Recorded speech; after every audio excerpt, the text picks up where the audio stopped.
So, after completing Spain last season, we either had England or Italy left to go to, and there were no jobs available in Italy other than our previous club, Fiorentina.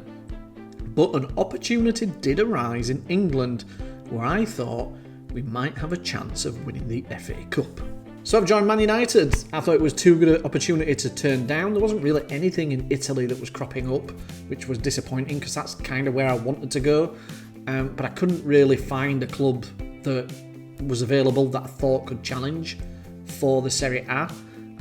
So the clubs that I'm kind of looking at there are Juventus, Inter and AC Milan, maybe Napoli, but none of them really came up as available. So Manchester United, I don't know who was managing them before, but they're no longer here, and I thought we'll go for that. I resigned from Real Madrid. It was a bit of a merry-go-round, but it didn't open up any opportunities in Italy, just England and just Manchester United. And I thought, rather than sitting around doing nothing for another season, waiting for something in Italy, we'll give the FA Cup a go with a big English team. It's a team that I said I didn't rule them out at the start of this, so there were a couple of teams where I said I'm not going to manage them. Manchester United wasn't one of them, and just like real life, they've been struggling. So I thought I'd come in. I'll have a look actually at what they've achieved since Sir Alex Ferguson left, because it will be 22 years now since Ferguson left. We're in 2035. I am on the 6th of January, and the reason for that is that we're just concentrating on the FA Cup, so I'm not going to show you anything to do with the league or Europe just yet. I will just literally focus on the FA Cup because that's all we're here to achieve. So like I did last season with Real Madrid, where I jumped in as the Copa del Rey was kicking into gear, I'll do the same here with Manchester United. It makes the video a little bit more condensed and easier for you to follow. So interestingly, looking at their honours, they have still not won the Premier League since 2013. So since Sir Alex Ferguson left, Man United have been unable to win the Premier League. 22 seasons they've gone without winning it. That's crackers. And although I'm not focusing on that, it would be nice to change it. They did finish third 3 seasons ago, but other than that, they've not even been in the top 3. Last runner-up place was 2021. That's shocking, really, for a club of this size. And other than that, they've not won anything else. The last time they won the FA Cup was 2029. So we've got to try and change that. 6 seasons, really, without any silverware at all. That make no wonder the manager's positions become vacant. So this is the squad that we've got, and we have brought some of these players in ourselves. So I'll run you through the transfers that we brought in. The team wasn't particularly good. There was a few decent players here, and you'll recognise some of them. So Isaac Aduro was here already when I joined, but we had him at Aston Villa. He was our number 1 goalkeeper there. So Man United bought him after I left Villa. So while I've been at Real Madrid for 2 seasons, they've decided to buy the Villa goalkeeper. They did buy Jordan Day from me when I was at Real Madrid. I think I've loaned him out. He's not part of the first team squad. I didn't really play him at Real Madrid. I don't think I played him at all. I don't really intend to play him that much here either. He's okay, but he's not brilliant. We've got Archie Gray. He's here already. Andrew Futcher, I think, was a player I had at Aston Villa. He is. 100 million. I didn't buy him. They've bought him last season. For some reason. Jesus. Kobe Mino is still here. You will recognise that I brought Jude Bellingham in on £350,000 a week. So he has taken a wage cut to come here, which is great. But he was wonderful for me in Real Madrid, and I think bring him in here to Man United. He's never played in the Premier League, in real life or in the game, and I thought it was important he did before he retired. So we brought him in. You'll also recognise that I brought Jax in. We signed him for a measly fee, didn't we, at Real Madrid, 150,000, and I've brought him in here for 600,000, and he's now worth 53 to 63 million, which is crackers. But he still looks really good. I didn't use him that much at Real Madrid because we had other fullbacks that played really well. but it was a position we needed here, and he's probably going to be my starting right back here at Man United, so I'm looking forward to seeing how he does. Kimari Glover is a player that we had at Tottenham, I think. Yeah, he came up through the Tottenham ranks, and Man United bought him for a lot of money as well, way back when. Who else will you recognise? Danny Ibanez. So again, raided Real Madrid. And he was my best centre back there quite easily, and we had enough money to bring him in. They only wanted 65 million for him, which I thought was surprising. But he was great for me. I know the average ratings don't really reflect it too well, but he was just Mr. Consistent for me last season. Well, the 2 seasons I was there at Real Madrid. So I'm glad I've been able to bring him in here. And other than that, we have a fairly decent squad. I think it can be a team that competes for the FA Cup, but I might need 2 seasons just to strengthen it again next season. This player was another Leeds graduate. There seem to have a lot of Leeds graduates in the Man United squad, which is odd. But he looks like he's been fantastic for Man United since he's been here. He looks like one of the best left wingers on the game. I think I looked at him when I was at Real Madrid, but we didn't really need him. But yeah, he looks really good. So yeah, they've got McAtee. He's still here. He's a Man City player in real life. So yeah, they've got some good players here. They've spent a lot of money on some of them. 91 million for him as well. Let's just have a quick skeet through the transfers that I've made since I've been here. So these are the ones that have kind of come in. Eric Manu playing for Manu.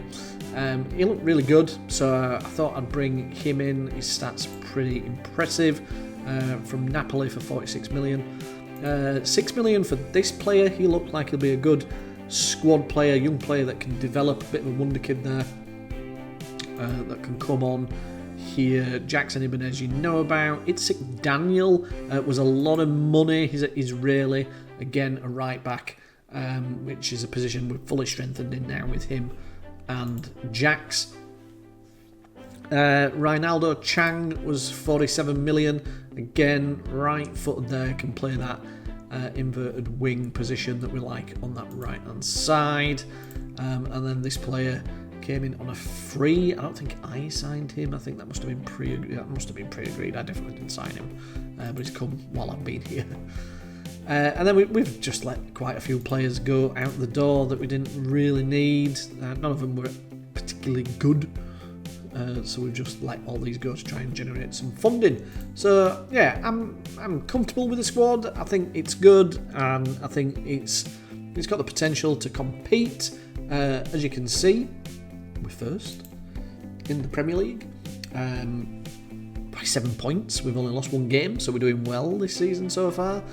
We did lose away to Brighton, who are 8th. Other than that, we've done well. 7 points clear. So, could we win the league? Could we end that curse since Ferguson left and do what we need to do? In terms of strikers, this kid here has got 20 in 22. He looks really, really good. He's got 19 finishing. 6'5", big lad. Can also somehow play defence as a makeshift centre back, maybe because of his size. He was bought from West Ham for 13 million before I arrived, and yeah, he's probably going to be my starting striker.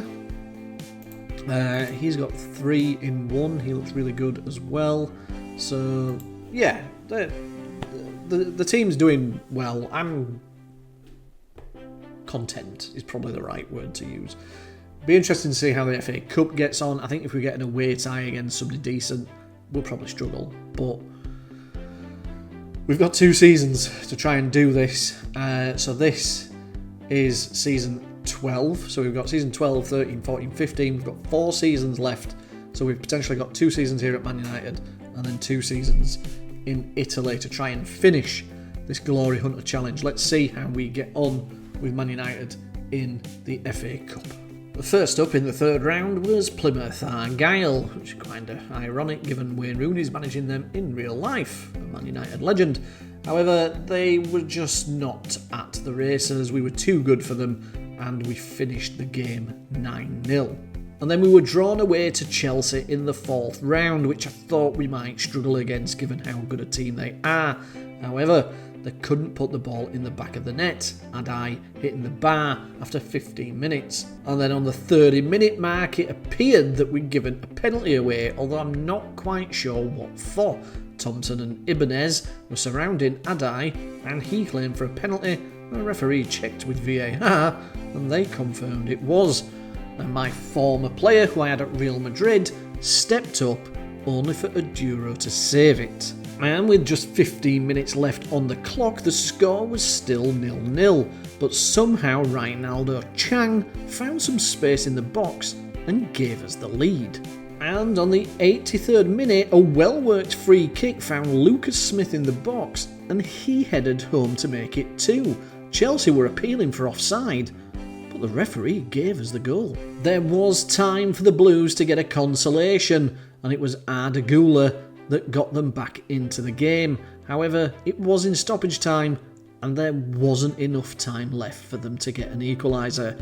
We got a win at Stamford Bridge, and we were through to the 5th round. And in the 5th round, we were back in London, this time at the Den against Millwall, and on the 17th minute, they somehow took the lead after a deflected clearance from Smith landed at Cannon, and he slotted it past Aduro. However, it just took a couple of minutes for us to get the equaliser when Matty Cox smashed it past Garner, and we were right back in it. And Bellingham intercepted the pass, laying it off to Matty Cox, who got his second of the game after he darted into the box. 2-1 to us. And that's how the score finished, and we were through to the quarter-finals. And after 2 trips to London, this time we were going in the opposite direction, up into the northeast against Sunderland. It took just 17 minutes for James McAtee to give us the lead. But Sunderland proved a difficult opponent, and it took while the 78th minute for us to extend our lead when Archie Gray slotted it home. It's a game we should have won, and it was one we won comfortably, 2-0. We were through to the semi-finals. And as you know, the semi-finals are played at Wembley, but our opponent this time was Aston Villa, our old club that we used to manage, the team we won the Conference League with, but couldn't win the FA Cup with. Interestingly, either us or them were going through to the final after this, but they held their own throughout the entire game, and as the clock ticked down, it finished 0-0 and was going to a penalty shootout. And it was Jax that stepped up first, and he slotted it past Bernard, sending him the wrong way. Alderton was the first to step up for Villa, and Aduro could not save it. 1-1. Bellingham was up next for ourselves, and he slotted it home. Fonseca was up next for Aston Villa, and it was heartbreak for him, as Aduro made the save and gave us the advantage. McAtee had to score, and he made no mistake. Alex Scott was up next for Aston Villa, our former captain, and he put it past Aduro. We just had to keep scoring these penalties, and Curtis made no mistake. Little scored his penalty. It all came down to Kimari Glover, who made no mistake, smashing it straight down the centre and putting us through to the final, where we'd play Bristol City. And once I saw that we were playing Bristol City in the final, I didn't really have any doubts that we were going to win. I'm not quite sure how they got there. They had beaten Arsenal 2-0 in the 5th round, but other than that, they'd had a fairly easy run-in. However, they were now playing Manchester United, and Man U made it 1-0 within the first 5 minutes. And the game was going to be made much easier when Murphy went lunging in on Cox, and he was seen a straight red card, meaning they were down to 10. I don't think we're ever going to get a better chance of winning the FA Cup, and we were fairly comfortable in the second half, with Bellingham making it 2-0 inside the 3rd minute. And it was just after the hour mark when Cox broke free down the left-hand side, and he made it 3-0. And just a couple of minutes later, the game was dead and buried when Buffton got on the score sheet and made it 4-0. And the fifth and final goal come from the penalty spot, with Buffon claiming his second. And finally, after season 12, we've finally claimed the most elusive trophy of this save, the English FA Cup, which meant we could finally put the English League to rest and focus all our energy in Italy. I mean, I've been quite impressed with the season. We've done the double. Won the Premier League. It's the first time Man United have won it in 22 seasons, as we established earlier. And we've also claimed the FA Cup. So in my first season at Manchester United, we've done the domestic double, which I'm really impressed with. I think it's been made easy given how poor the other teams have been. I mean, Tottenham finished in second, but they lost 8. It's a lot of games to lose when you're finishing in second place. Manchester City aren't the team that they are in real life on this game. And Arsenal and Liverpool have just not really performed. Chelsea didn't do particularly well this season. I was fortunate, I think, to beat them in the FA Cup at Stamford Bridge. As soon as I saw that draw, I thought, oh, here we go. Not even going to get past the fourth round. But somehow we did it. And I wouldn't even say this Man United team is the best team I've had. I don't think it's that much better than the Aston Villa team that I had. So these are the average ratings sort of by the squad, and Marana and Corley didn't really play that much, even though they're up there. And I think that's kind of always an indicator that when you've got two players near the top that haven't really played that much. Bellingham's played a lot. It's only a 7.24, 31 goal contributions in 49. Buffon was exceptional, 37 goals this season. And Matty Cox was as best player by far, 7.36, with 33 goal contributions in 50 from that left-hand side. Ibanez didn't really perform that well for me, so Real Madrid are probably rubbing their hands together that I gave him 65 million for him. Chang did alright, 18 goals there for him. Itzik Daniel, we spent a lot of money on him. He did okay. Still only 20, I guess, so there's time for him to develop. Kobe Mainu did okay. Paul Curtis was back up to Matty Cox there. And Duro did alright in goal. I think we just did okay. I wouldn't have said we tore up any trees. I mean, Lucas Smith down there, he played nearly every game, 53 games. It's only a 6.9 average rating. So yeah, I don't think we really tore up any tree. It's like a typical Alex Ferguson team, really. Because, other than the class of 92, I don't think Ferguson ever really built an exceptional side, with the exception of that team that had Rooney, Tevez and Ronaldo up front. I thought that, probably one of the most devastating trio forward line you'll ever see. But other than that, I mean, he used to just have players in that. I mean, that season when he won it in his last season in 2013, you look at that squad and it wasn't brilliant, and somehow he still managed to win the league. So, yeah, I'm chuffed a bit that we've managed to get the FA Cup, because I thought that might be the one trophy that meant we didn't complete this challenge, but we've done it, and I can focus all my energy on Italy. I just hope some jobs come up that we can jump into there. How did we do in the Champions League? I hear you asking me. I hear you. I'm going to show you. Would you believe it? We lost in the final to Real Madrid after extra time. We did really well to get there. Really well. Because again, like I said, I don't think it's the best of teams, and Leverkusen, yeah, I think we should be beating, but then Paris Saint-Germain, we beat them home and away 2-0. Juventus, we drew away with them and then beat them 4-0 at home. They've got a very good side. I'm hoping their manager leaves.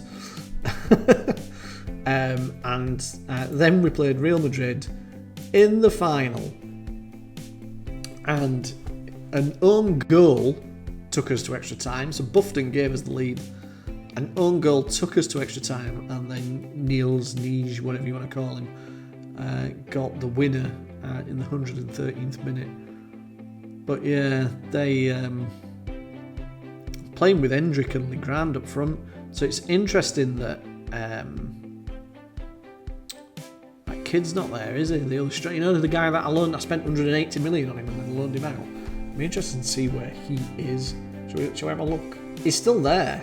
He's just not played. 450 grand a week, and he's not. He's just not playing. Did he have any injuries? He was out for 2 months, but other than that, not really. So, time to leave Man United. I will resign, see if we can create a merry-go-round. Let's have a look at the staffing. See, nothing yet in Italy, but hopefully by resigning. Fortunately, it's not a World Cup year or a Euro Cup year, Euros year, so that's not going to help me much. But we'll resign. We'll see what sort of domino effect that causes, and hopefully we can find a team in Italy that can compete for the Serie A. Thanks for watching, and I'll see you all in the next one. Bye for now.